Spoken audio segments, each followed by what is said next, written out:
Good evening. Apologize for the late start. This is September 12th Finance Committee meeting for the September meetings of the Monroe Township Board of Education. Thank you all for being here. Really appreciate it. We have a 7-item agenda for this evening, but I don't think will be as long as curriculum. For those who were in for curriculum, you knew we were running late. Thank you so much. So the first thing is the monthly review of the attorney fees. Nothing shaking or shattering out there, and the total is, you know, can I steal from you? Oh, that's the wrong one, sorry. Never mind. Oh, there we go. Oh, why do I have that? I don't know where. 8,000. Total is $8,056.50. So nothing, there's some labor negotiation fees in there and some other items that we, from lawsuits that we're dealing with. And, that's it, general stuff. So I think that's great. I think that's a lot less than it's been the last couple of months, so we're doing good. Negotiations and stuff is almost at an end, right? Yep. Thank goodness. So anybody from the board have questions about the attorney fees?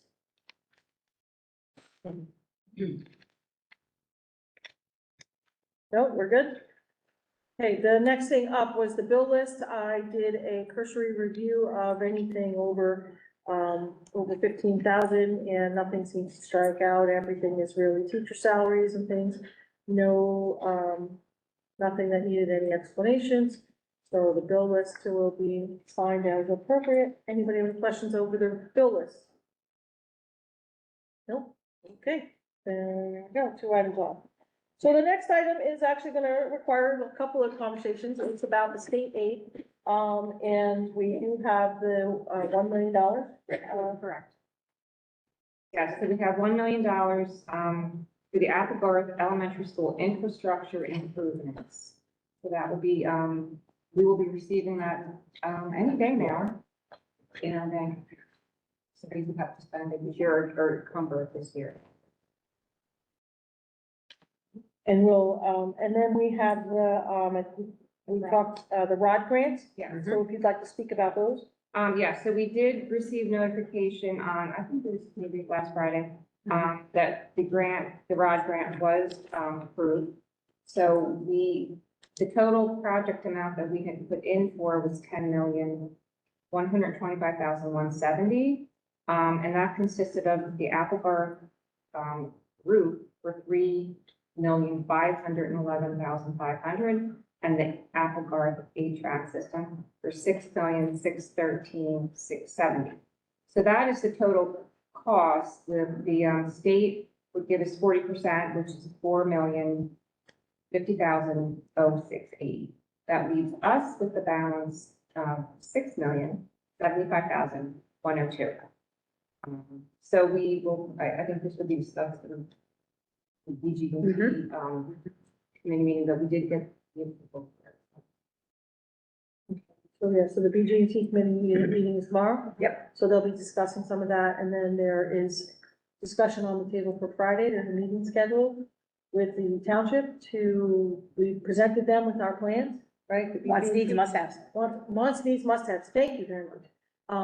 And so that, you know, I don't know if there'll be more discussion at the BG&T committee, but I wanted to mention it here, that their meeting is on schedule for Friday, and the administration will be meeting with them. It's either gonna be it's either gonna be Friday or, the following week. We just have to work out some details for that. And it was explained to me that it was more of a, fact finding, that they had some questions for the district. They meet on Friday. I was told there would be no hard decisions made at that meeting. There would have to be a subsequent meeting, when the mayor could be there. But he did reach out to me today, and he can be available, on the 21st. So, you know, we have a decision to make whether we want to have the meeting Friday when the mayor can't be there, or if we want to move it to the 21st. Thursday, at the following Thursday? Yeah, it'll be the day after our board. Yeah, yeah. Which is So I got that late. That would make the most sense. I was talking about that. Sure. So yeah, so that'll, you know, as everything funnels through finance, BG&T will let us know what they want to do, and then we'll bring it back to finance. So thank you for that update. We really do appreciate that. substitute athletic training services. So, in our packets for the committee, for the board, we have two. Oh, good. We have two, we were presented with two. This is the second one. Proposals for, losing my brain a little bit here, for substitute athletic trainers for the district. We have a substitute, we have one person, but we're looking to shore up a backup in case we never have it. Now, I did speak to Dr. Lehman earlier today, and he assured me in 4 years, we've never really had to use it, but it's something. So, Mr. Van Deker, Baron Deacon, excuse me, I know I put the R in the wrong spot. Mr. Baron Deacon, okay, I said it, I got it. Has presented us with a proposal from S-Day Game Day, Athletic Training Services, and also JAG One. And he presented us several so that we knew that he went out and did some due diligence in getting the prices. And he does recommend the S-Day Game Day Services based on their presentation to us and the actual services that they're going to render to us. So, does anybody have any questions from the board? I had some questions. Well, you just kind of answered it. You said that we've never used anybody over the last few years. There are sports in your middle schools. Is there a trainer down there? May I? You may, Thank you. absolutely. So basically, the way it works is a trainer is not required at the middle school level. We do have the two trainers that are here, they're permanent, but one is full-time hours, the other one's part-time hours. And then we are very fortunate because our PE teacher, who happens to be our middle school coordinator, happens to be the athletic trainer that we utilize as a sub. Okay. So we're very lucky. So this is really like plan C, because it would be offered to her first if we needed a third person. But we like the idea of if we're ever in a situation where someone's out of the country, someone gets sick, we don't know, and we need that extra person, we want to have them board proof. And another question, if you don't mind? No, I know mine. I know from previous times on different board, but we use Rutgers students who are interning in the medical field for stuff like that. Did you ever think of checking with Rutgers to see if they would like send those students down for free? If you ever need I'm them? gonna make a comment, it's only Go my ahead. opinion, Go it's only ahead. gonna be my opinion. That's It would fine. be my understanding that that would be wonderful for a learning experience, but we would still need the, because they are licensed, our athletic trainers are licensed, they're not just certified, there is a difference. So I think it may be something to look into anyway, because I love the idea of giving the opportunity to the Rutgers students. Right. But I think we would still need the individuals we have, and that's just, with me, without me doing the research, that would be my understanding. Yeah, the athletic trainers go through extensive training and they are licensed by the Board of Medical Examiners. Correct.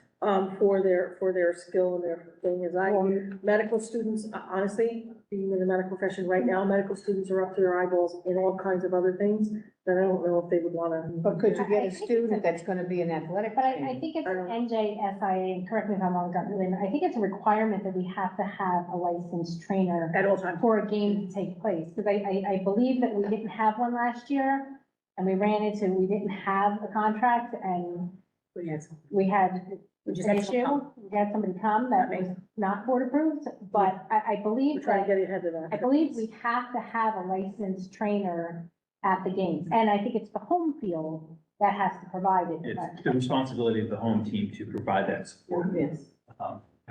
If we had a physician on site, it That would be probably okay would be too, fine. right. Right. The medical piece is on our responsibility as a home site. And oftentimes, the issue we have, it's not even that we have one person and they're on site, especially in the wintertime when we have multiple venues, like a hockey rink where we have a competition and things, we will have everyone in play. And if somebody gets sick or their family gets sick, we dip into our plan B, right? And then if plan B isn't viable, Plan then C. we either begin canceling things. So this would give us an opportunity because off-site venues, if we cancel last minute, we still could be on the hook for the rental fees and things like that. So it behooves us to have something like this in our back pocket so we can maintain, our athletic schedules, not rescheduling, not losing the rental fees for like the ice rink. Yeah, I keep going back to hockey because that is, ice time is precious. And if you don't make it, they don't care. They Ice still time. want you to pay. So. But the ice. Did you ever have, years ago, we had, New Brunswick University Orthopedic. A couple of the docs would come to the games and give their service for free. Have you ever checked on Princeton Ortho or any of the ones that are around here to see, I mean, if you're in a, I don't know, I'm just saying that's another suggestion that you can check with them. There might be somebody that wants to volunteer time and see the game and maybe use the stand on that's what we used to do. Yeah, I mean, I think this is definitely, Is that something like that or? no, so No, these this are, is a so company. this is a service that, and many of these companies provide athletic training services privately, and then they have trainers that, you know, we'd say we need a trainer on Tuesday afternoon from 4 to 8, and they can schedule us and help us out, then they'll send one here, as opposed to working in the And office, these are so. people that are actually going to be touching our students. Field children, that plays So the we role. want to make sure that it's vetted through a company. And the board that approval is there's very background important. check and that it's, you know, I Right. know. I know And that's you what were this asking team does, about it. the Yeah. background check, I asked a lot of questions, and basically the background checks are, you know, they meet the standard of the background checks for the Department of Education. We have to make sure that anybody who's here, that's going to be putting their hands on our students has been, you know, vetted through all the appropriate things. All great ideas. Yep. But we gotta protect our students and we gotta make sure. I truly understand, but I know the doctors that volunteered their service were vetted through school and would not have put their foot on the field if they weren't. Right. So, I'm just saying that that's something that, you know, who knows, I know we used them. Right. So, They'll be tested. so do we recommend this one? So, because we don't need to do home for both of these. No, absolutely not, I Just agree. put- What, And now, then the thing that he mentioned about that one was that the one he recommended was because of pricing. The pricing, Was that yeah. it's the actual hours that we need rather Rather than than- minimum. right. for the other So if we don't need them for more than Two we don't hours, Two pay hours, we don't pay them. whereas they have a set minimum. And I also, if I may, he did interject that Hourly he rate is worked less. with them as well, which previous experience plays a lot for us. Yeah. So he was an athletic trainer in his previous district, and he actually worked with that company, which gives a little bit of a comfort level too. So, so the committee's good with that recommendation? Yes. All right, great, thank you very much. The next thing, item on the agenda is Falcon Care and financial statements. And I apologize because I had an issue with the copier, but I will email these to you. But, basically Falcon Care for the year, had a loss of $48,000. And, ECE had a profit of $90,000. So, the year before, it was break even. I think one had $50,000 loss, so it's a good deal. That was Someone made a little profit. money. Break even. So this year, we're up, $50,000. And we were able to still, transfer money into the budget that we budgeted to transfer $200,000 from surplus into our budget. So we were able to do that and still have some remaining surplus in these accounts. So I know this year, Jeannie's gonna talk about that we're off to a great start. Yeah, Well, you're on the, give us the info. all right, we're off to an amazing start. I'm so excited. I couldn't wait to tell you. So this year, so far, for September, ECE, and I just want to clarify for the people that don't know, Falcon Care is our before and after care program. That's 7 a.m. to 9 a.m. and 3 to 6:30 p.m. And that is for, parents that are working and need to have care for their children before or after school. We did see a little bit of a slowdown since the pandemic because we have a lot of multi-generational households where grandparents came to stay and help mom and dad, while their children are home because they were home for a long time. So I think we're starting to get back to, people absolutely utilizing our services. And I've been working with Dr. Lehman and Zach. I know he was talking about the Legos and robotics at the curriculum committee. And we're going to try to bring those special nights to Falcon Care. So not only will we have opportunities for our current students to participate in those events, other students who have never been to aftercare or before care will be able to come and see what it's like. And sometimes what happens is they see their friends there and they say, I want to stay. So like if we have robotics for a certain amount of time, like 7 to 8, or sorry, 5 to 6, then we might have like 30 minutes of free play, basketball, gym time. And it might encourage other students to want to come maybe a couple of days a week just to be with their friends. A lot of kids go home and they're stuck doing homework or they're on their phone. Maybe this will give them an opportunity to see kind of what we do after school. So that's my goal for before and after care. But, so far our numbers for ECE, in 2022 in September, we started with 106 students. But for 2023 in September, we started with 158 students. So that's our half-day kindergarten. That's ECE, that's the half-day. These are parents who are paying to have their children stay, so they have a full day of kindergarten. For the first time, Barclay Brook had to divide up their students for an AM and PM session at ECE. Oak Tree has 52 students coming over. Barclay Brook has 15 in the morning and 40 in the afternoon. And Mill Lake, since they're right next door, I don't have those numbers because we just walk them back and forth. I'm just, the only reason I know those numbers are for busing issues, but in total, we have 158 students. 52 more than last year, Yeah, so that's, just 50%. One of the differences as well is everyone is 5 days a week. yeah. So. Yes, previous that was years, something there that were we choices changed. To be 3 days a week or 2 days a week, right? Yes. That's- Now everybody's 5 days. 5 days a week.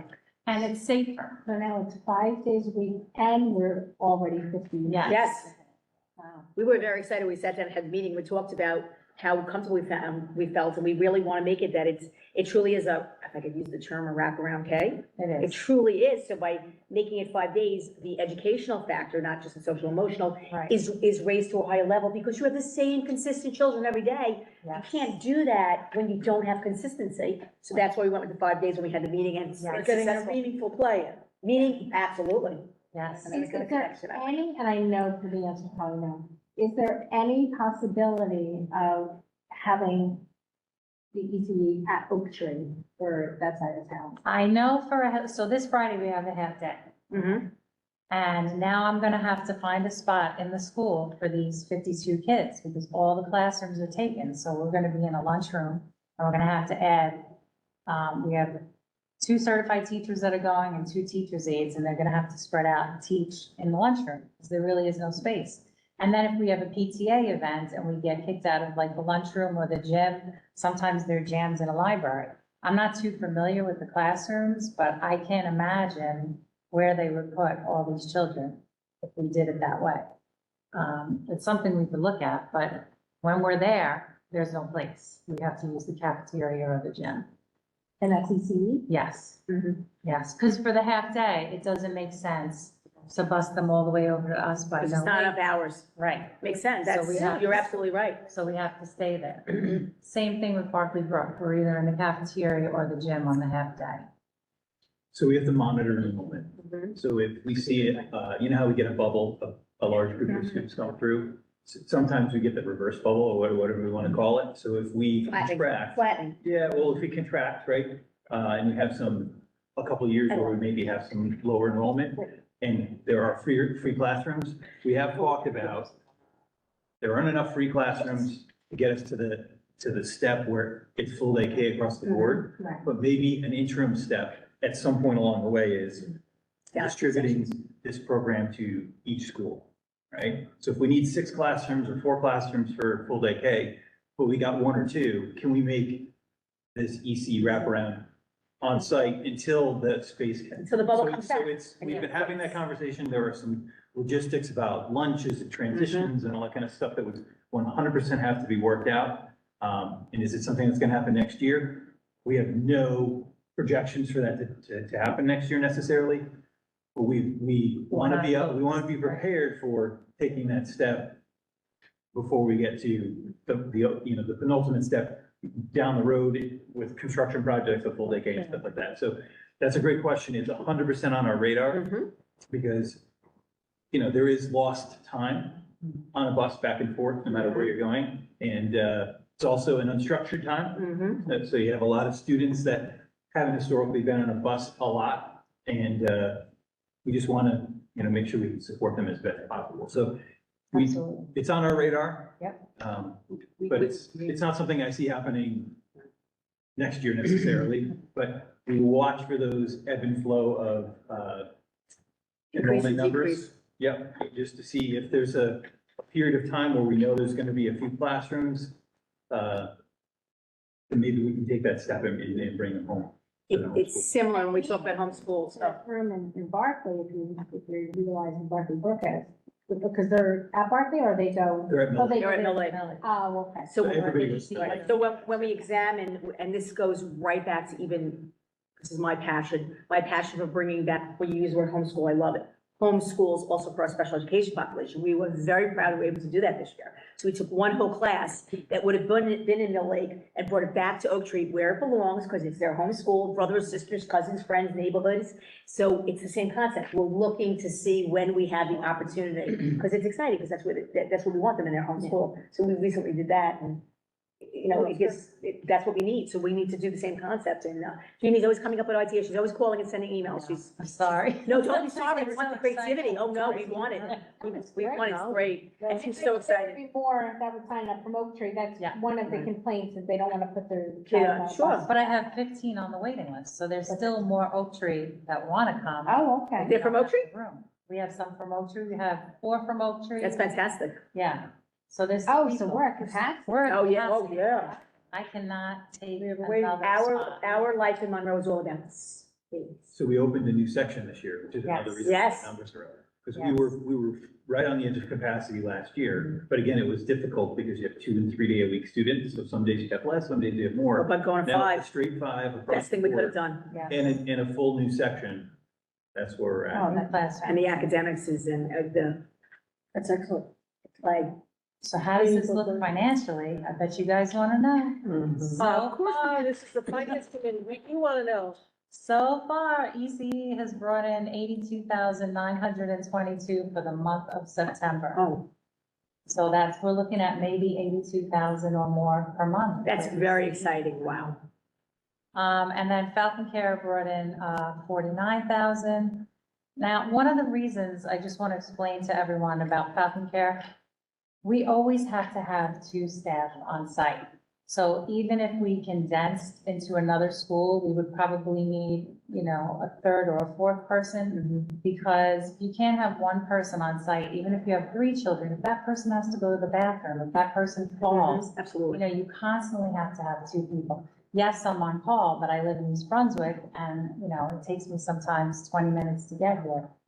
So I have a newer car now, it's a little faster, but I took over my daughter's car. She went to college and she has the best car in the house, and I said, could be my midlife crisis car, it's gorgeous. So if you see me driving around in that's my daughter's. Sounds very It's a nice. loaner. Don't tell anybody. Yeah, just anybody that's trying to call you. Drive around and say, yes, it's mine. And I won't tell anybody to call you, So drive. fast. And you'll be like, hey. Yeah, So I fast. don't tell me what we're. Anyway, sorry, I digress. No, it's But, okay. That's great. That's yeah, very we're doing really well, and I'm so proud. I have to say, the principals, the office staff, everybody has been so extraordinarily helpful this year. It's very stressful moving all these kids around. Plus, we have parents that signed up for Falcon Care last minute, and they think because they're in the computer, they can start, now. And so kids are being left behind, phone calls are being, it's just been, first 2 weeks are very, very stressful. And everybody has just been amazing. So This is always a kudos. team effort. Kudos to the principals, the office staff. I mean, everybody's been, you guys, of course, because I'm always bothering. No, you. you don't, that's not a bother. We enjoy it. You guys have been amazing, so thank you. Thank you. No, it's That's a great. wonderful update. Any We're questions? on a roll. Love it. Hey. Any questions? No questions for something good. Great. That's Gail, fantastic. that was good. I'm gonna go speed home. You guys don't. Do you have a card from somebody in case you're caught? No, but I'll be looking. Oh, I have East Brunswick. but- Oh. So next up on the agenda is the budget update. Thank you, Jeannie. Great job. Yeah, basically, we have set up the budget defense meetings for the last week of October, the first week of November. And those meetings consist of the superintendent, the assistant superintendent, the principals, and supervisors, and myself, and some of the directors. So at that point, they've already met and come up with what they want. That's when we tell them they defend their budget. So we're definitely, making it earlier this year, getting an earlier start, so it's a good thing. Really big through the budget update. And I have a question. Yes. Laura, would you be able to explain the way the new budget process is? Because we had to change the date, it changed the process. I know moving everything up is common sense, but was there any changes in budget process besides the dates? Not at this point. I mean, once we get to the final budget and see what we have to do, but at this point, no, just not the timing really is. It's just timing, date, and nothing has changed the way you prepare the budget, it's just time. No, it's all gonna be the. Okay, okay, thank you. I have a question. Yes. Did we put any parameters around the budget for the directors and the principals as to, okay, you want, yes, we want your wants and your needs and stuff, but did we say to them, we said the Taj Mahal's not in the picture, like, did we? Well, that's the Give any defense, of that? that's the defense, and they know, so what they try and do is, in general, and I'm glad I was a principal because it helped me do this job. In general, you try and keep it to exactly what you spent the previous year. If you have to go up, what tends to happen is if I'll use middle school, you go up in one area because it's a textbook adoption year, you might be going down in a consumable in another area. So you try and make it very similar to the year before. The elementary budgets are very small, to be quite honest. It's really the middle school and high school, and then related services is very, very large. That's the Miss Ruella budget. That's very, very large. But other than that, they also know that they know from last year of us saying, what do you not have to replace? What do we not need? They know that it's very, very tight. So they know the Taj Mahal is not an option, although I would love the Taj Mahal personally, but no, the Taj Mahal is not an option. So we all would love to be. Yeah, and what we Welcome to contract. we try and if they have new programs, because even though we want to be fiscally responsible, we also want to grow some of our programs. We want to bring that, what makes us exceptional, above adequacy, which is what we want. We don't want to be just what the state requires. So we give them a little bit more leeway in the first round. We want that, because if they find a program they want to justify, and we say, well, this is not a need. This is not a must have, this is a want, and it's a want, but let me show you how it affects children. So you're absolutely right, but they do know, on occasion, we get a direction here or there, this is previous, that came in with some ridiculous things that was immediately cut by us. I won't like to use the word cut, what's the word you use? Prioritize. Prioritize. Very good. Yeah. Prioritize. I want to thank Dr. Lehman for that one. So Prioritize. the initial meeting that I have with the supervisors, and then we bring some of the district, we're adopting this textbook series or whatever, we share that as a common, so everybody gets the same SKU codes and the same costs for a teacher textbook, a teacher book and a student book. We bring that to the principals and say, here, this is like the foundation for some of the district-wide purchases. We will have that meeting, it's about a month before the defense. And that's where I'll set the tone of just saying, these are the musts that we're doing this year, right? This is the time to we're redoing this textbook because we don't have it, that kind of stuff. These are why these are the priorities. And then they will go to their buildings as a building administration and weave into, any building specific needs they have. So they'll look at, does this classroom need new seat sacks for the back of their classes this year? Does this classroom need new cubbies? Does this one need a new rug in their classroom, that kind of stuff? And they weave that all together with the district stuff. Then we bring it to the defense. They work together, so there's parity. Of course, the schools. Across the of course, schools. The elementary. Then they bring it to this first round of defense with us. So they have priorities. They have the must-haves. They also have their building needs woven into that first round when they meet with all of us. And that's when we get like the first look at everything that comes in.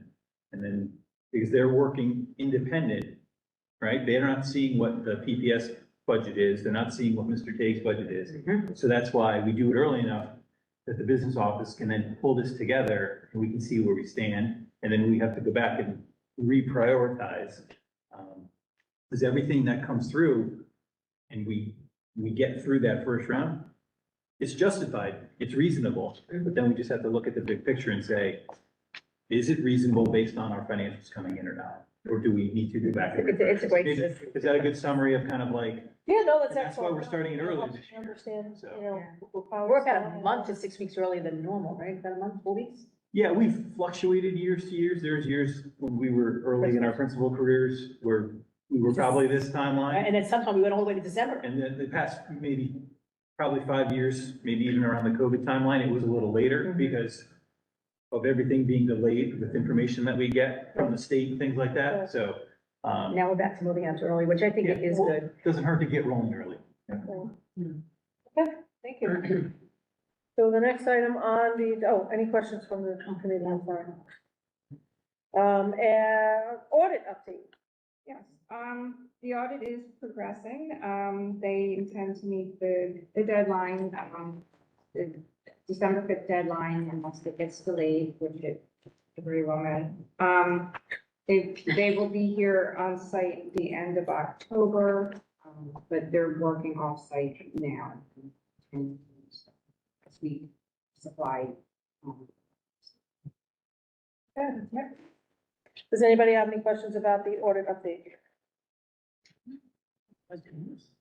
All right, then that, being no other new business, nothing else before this committee, that ends the financial committee meeting. And thank you all for attending. And there are no other committee meetings for this evening.